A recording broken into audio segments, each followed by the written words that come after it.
Assalamualaikum warahmatullahi wabarakatuh. Perkenalkan, nama saya Anggi Vinci Sindica, nomor induk mahasiswa 12209193092 dari kelas Tadris Ilmu Pengetahuan Sosial 4C dengan mata kuliah Geografi Regional Indonesia, Fakultas Tarbiyah dan Ilmu Keguruan IAIN Tulung Agung. Di sini saya akan menjelaskan materi mengenai iklim laut, hidrologi, dan flora fauna di Pulau Sumatera. Yang pertama, iklim Sumatera. Kondisi iklim Pulau Sumatera di Indonesia secara umum dipengaruhi oleh kondisi musim yang menghasilkan arus monsun Indonesia atau disebut dengan Armundo. Dan karena letak Indonesia yang berada di antara Samudra Pasifik dan Samudra Hindia yang menimbulkan arus lintas Indonesia atau disebut dengan Arlindo. Hal lain yang mempengaruhi kondisi musim di Indonesia adalah posisi matahari yang melintasi ekuator 2 kali setiap tahun.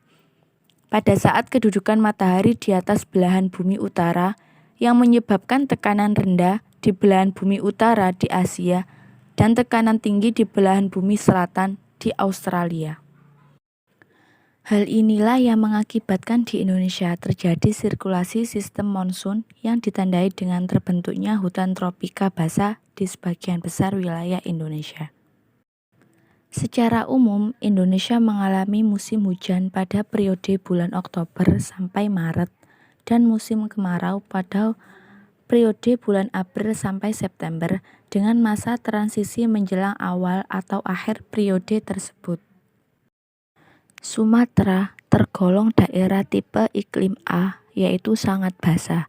Puncak musim hujannya antara bulan Oktober sampai Januari, terkadang sampai bulan Februari. Dengan begitu, berdasarkan iklim ini, Sumatera memiliki hutan gambut yang umumnya berada di daerah tipe iklim A atau B, yaitu di daerah pantai timur Sumatera, hutan hujan tropis, dan hutan muson. Dan juga memiliki hutan hujan tropis. Hutan ini menutupi sebagian besar Pulau Sumatera yang berada di pantai timur Sumatera hutan mangrove. Selanjutnya yaitu Sumatera Utara termasuk tipe hujan ekuatorial, yang artinya puncak hujan terjadi 2 kali setahun pada saat posisi matahari berada di atas ekuator, atau tepatnya puncak curah hujan terjadi pada bulan setelah matahari tepat di atas khatulistiwa, yaitu pada bulan April atau Mei, atau pada bulan Oktober sampai November.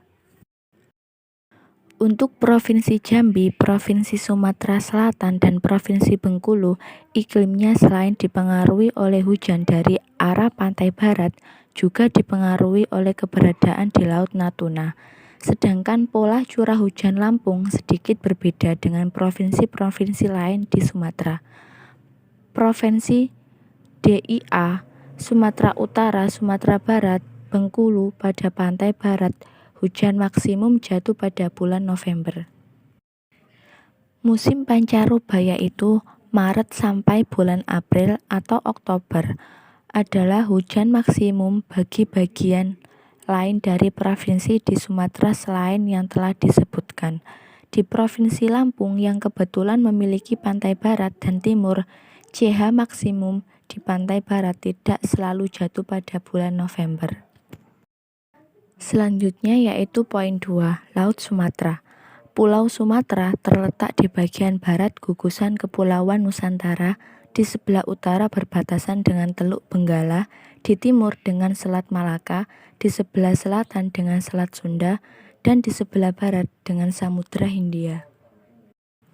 Laut Barat Sumatera dan Selatan Jawa adalah rumah bagi berbagai macam jenis habitat karang di sepanjang pesisir Samudra Hindia, dan keragamannya lebih baik dibandingkan dengan kawasan ekologi Samudra Hindia di negara lainnya. Lokasi ini menjadi habitat penting bagi penyu megamount shark yang status keberadaannya kritis. Berbagai jenis paus dan lumba-lumba juga menjadi jalur migrasi bagi beberapa spesies great whales, Kawasan ini selanjutnya berfungsi sebagai reservoir terumbu karang dengan rentan distribusi terbatas di Samudra Hindia atau bagian-bagiannya termasuk wilayah selatan Jawa hingga Leser Sunda di bagian timur. Wilayah hutan bakau juga berperan penting sebagai tempat peristirahatan di jalur migrasi berbagai jenis burung, lokasi yang berpotensi untuk kegiatan konservasi antara lain Pantai Pengumbahan, Selat Sunda atau Kepulauan Seribu, dan wilayah ujung kulon di sekitar Selat Sunda. Poin 3 yaitu hidrologi Sumatera. Pulau Sumatera memiliki potensi sumber daya air yang sangat besar, baik potensi air permukaan seperti sungai, waduk, dan perairan laut maupun potensi air tanah. Di Pulau Sumatera mengalir sungai-sungai besar maupun kecil yang bermuara ke Selat Malaka maupun ke Samudra Hindia. Secara garis besar dapat kita bedakan berdasarkan arah aliran tersebut antara lain yang pertama yaitu sungai-sungai yang bermuara ke Samudra Hindia yaitu di Kabupaten Pasaman Barat, di Kabupaten Agam, Batang, Antokan yang berasal dari Danau Maninjau, dan lain-lain. Yang kedua yaitu sungai yang mengalir ke timur. Terdapat di Kabupaten Sawah Lunto, Sijunjung, Darmas Raya, antara lain adalah Batang Hari, Batang Piruko, Batang Sangir, Batang Jujuhan, Batang Simabur, Batang Sirat, Batang Takung, semuanya mengalir ke Provinsi Jambi, Sumatera. Karakteristik hidrologi di tiap pulau memang berbeda-beda. Pulau Sumatera pada umumnya memiliki ketersediaan air yang cukup tinggi, sedangkan debit banjir cukup rendah. Dan sebaliknya, Pulau Jawa umumnya memiliki ketersediaan air yang cukup rendah, namun debit banjir rencana cukup tinggi. Dengan demikian, dapat disimpulkan bahwa analisis karakteristik hidrologi yang andal seperti banjir rencana, debit andalan, koefisien limpasan, dan lain-lain dalam suatu das sangat dipengaruhi oleh tingkat keandalan data hidrologi yang ditunjukkan dengan periode yang panjang dan menerus. Perairan Pulau Sumatera meliputi perairan Samudra Hindia di sebelah barat perairan Selat Malaka, Selat Karimata, dan perairan Laut Jawa di sebelah timur dan tenggara, serta perairan Selat Sunda di sebelah selatan. Kuantitas air tanah yang ada di Pulau Sumatera cukup besar. Hal ini sangat dipengaruhi oleh jumlah curah hujan yang relatif tinggi yaitu lebih dari 2,500 mm. Selain itu, keberadaan tanah di Pulau Sumatera yang pada umumnya memiliki permeabilitas yang baik menyebabkan proses infiltrasi mudah terjadi. Jadi, curah hujan yang banyak dan keberadaan tanah yang mendukung menyebabkan keberadaan akuifer mudah ditemukan di hampir semua wilayah di Pulau Sumatera. Yang keempat adalah flora dan fauna Sumatera. Sumatera adalah pulau besar yang terletak di Indonesia bagian barat. Pulau ini memiliki kekayaan alam hayati yaitu beragam dan banyak spesies endemik baik flora dan fauna. A. Flora. Flora dari bahasa Latin yaitu alam tumbuhan atau nabata atau hazana, segala macam jenis tanaman atau tumbuhan. Biasanya ditulis di depan nama geografis, misalnya Nabata Jawa, Nabata Asia, atau Nabata Australia. Di samping itu juga, contoh keragaman flora di Sumatera. Yang pertama yaitu bunga Rafflesia. Bunga Rafflesia adalah tanaman dengan bunga cukup besar namun tidak memiliki daun sama sekali, sehingga Rafflesia harus hidup sebagai parasit di tumbuhan lain.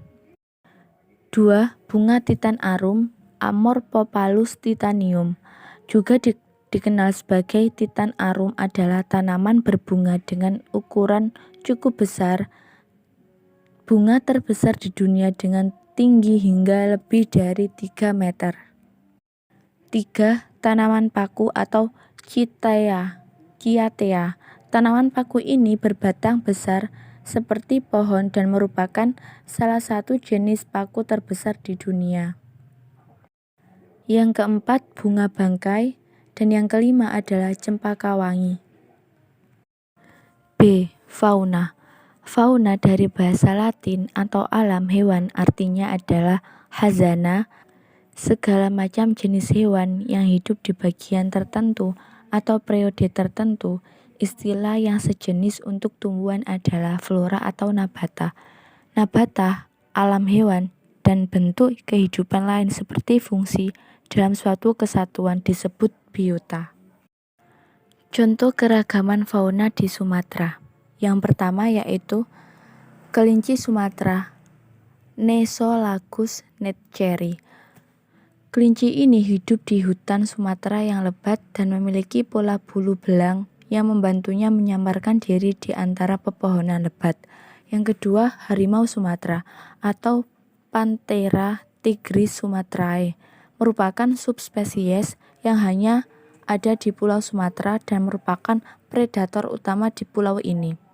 Yang ketiga, orang-utan Sumatera, Pongo abeli, dan tapanuli, Pongo tapanuliensis, merupakan penyakit dengan warna oranye atau merah bata dan hidup di pepohonan Sumatera yang lebat. Yang keempat, kambing hutan Sumatera, Capricornis sumatrensis. Kambing ini berwarna hitam dan bertumbuh besar yang hidup di pegunungan bukit barisan Sumatera. Yang kelima yaitu badak Sumatera, dan terakhir yaitu gajah Sumatera. Cukup sekian, mungkin itu yang dapat saya sampaikan terkait materi iklim, laut, hidrologi, dan flora fauna di Pulau Sumatera.